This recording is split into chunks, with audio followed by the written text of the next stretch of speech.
పైపుల మంచాన్ని ఇలా అందంగా దివాన్ కాట్‌లా మార్చేశాను. ఇలా నేను లాంగ్ కుషన్స్ కూడా ప్రిపేర్ చేశానండి. దీని యొక్క స్టిచ్చింగ్ వీడియో, కటింగ్ వీడియో చూడని వాళ్ళ కోసం లాస్ట్‌లో లింక్ ఇస్తాను చూడండి. ముందుగా ఇవనేది నేను కుట్టి రెడీ చేసుకున్నాను. ఆ తర్వాత ఇప్పుడు 2 మీటర్ల మన కటన్ యొక్క క్లాత్ ఉంటుంది కదా, ఆ క్లాత్ టాన్‌లో కట్ చేయించుకున్నానండి. మన టాన్ దుకాన్ ఉంటుంది కదా, టాన్‌లో ఇచ్చేది. 2 మీటర్లు తీసుకున్నాను. మంచం పొడవు ఎంత ఉంటే అంతకి దీన్ని అనేది పరుచుకోవాలి. నేను ఇక్కడ నాకు బెడ్ ఉందండి. ఆ బెడ్ మీదనే దీన్ని ఈ విధంగా పరిచాను. మీరు కావాలంటే ప్లెయిన్‌గా మంచం మీద ప్లై ఉంటుంది కదా, దాని మీద కూడా పరుచుకోవచ్చు. ఆ తర్వాత మంచం పరిచిన తర్వాత మంచం పైనకి ఇలా అటు ఇటు క్లాత్ కొంచెం కిందకి వెళ్తుంది కదా, ఆ తర్వాత బెడ్ ఎంత అయితే మనకు ఈ అంచులు ఉంటాయో చూయించే విధంగా అలా మొత్తము మార్కింగ్ అనేది వేసుకోవాలి. నేను 2 మంచాలకు ప్రిపేర్ చేస్తున్నాను. నేను 4 మీటర్ల క్లాత్ తీసుకున్నాను. 2 మంచాలకి ఇదే విధంగా పరుచుకొని ఇలా మార్కింగ్ అనేది వేసుకుంటున్నాను.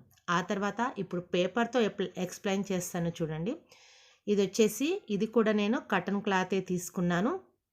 దీని యొక్క విడ్త్ వచ్చేసి 44 ఇంచులు ఉంది. అంటే 44, 46, 48 వరకు కూడా ఉంటుంది. కటన్ యొక్క క్లాత్ కాబట్టి ప్లెయిన్ క్లాత్ తీసుకున్నాను. తర్వాత నేనైతే మొత్తము 10 మీటర్స్ వరకు తీసుకున్నాను. 10 మీటర్లు నేను 2 మంచాలకు ప్రిపేర్ చేస్తున్నాను కాబట్టి 10 మీటర్లు తీసుకున్నాను. అది మనకి ఎలా తెలుస్తుందో ఇప్పుడు కూడా చూద్దాము. ఇప్పుడు మంచం మనకు ఇలా రెక్టాంగిల్ షేప్‌లో ఉంటుంది కదా, ఇలా చూడండి.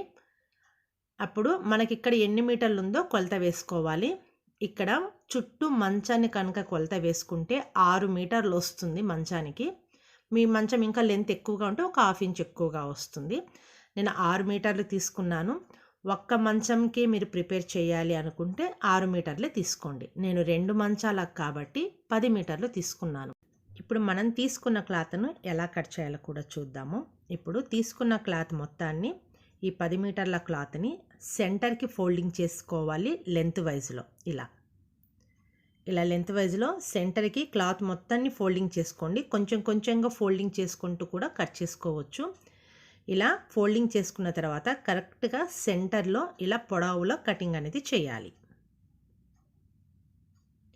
ఇలా కట్ చేసిన తర్వాత ఇప్పుడు ఇవి 2 పీసెస్ వచ్చాయి కదా, నేను 2 మంచాలకు కాబట్టి ఈ రెండింటిని వేరువేరుగా తీసుకుంటున్నాను. ఒకే మంచానికి 6 మీటర్లు కనుక తీసుకున్నట్లయితే ఈ రెండింటిని కలిపి జాయింట్ వేసుకోండి. ఆ తర్వాత ఇప్పుడు కొంచెం కొంచెం గ్యాప్ వచ్చేటట్టుగా చూసుకుంటూ ఇలా ఫ్రిల్స్ అనేవి కుట్టుకోవాలన్నమాట. ముందుగా ఈ యొక్క ప్లెయిన్ క్లాత్ను మాత్రమే ఫ్రిల్స్ కుట్టి రెడీ చేసుకోవాలి. అప్పుడైతే మనకు ఈజీగా ఉంటుంది. ఆ తర్వాతనే మనము దీన్ని లాస్ట్లో ఎడ్జెస్ అనేవి స్టిచ్ వేసుకోవాలన్నమాట. ఎడ్జెస్ అంటే లాస్ట్ మన 2 పీసెస్ లాస్ట్లో కలుస్తాయి కదా, అవి. ఇలా నేను ఈ యొక్క క్లాత్ని చూడండి ఇలా ప్రిపేర్ చేసుకున్నాను. ఇప్పుడు మంచానికి ఇలా ఎడ్జెస్కి మనం లైన్ వేసుకున్నాం కదా, ఈ యొక్క క్లాత్ మొత్తం సెంటర్కి పెట్టుకుంటూ ఇలా అక్కడి నుంచి చుట్టూరా స్టిచ్ వేసుకోవాలి.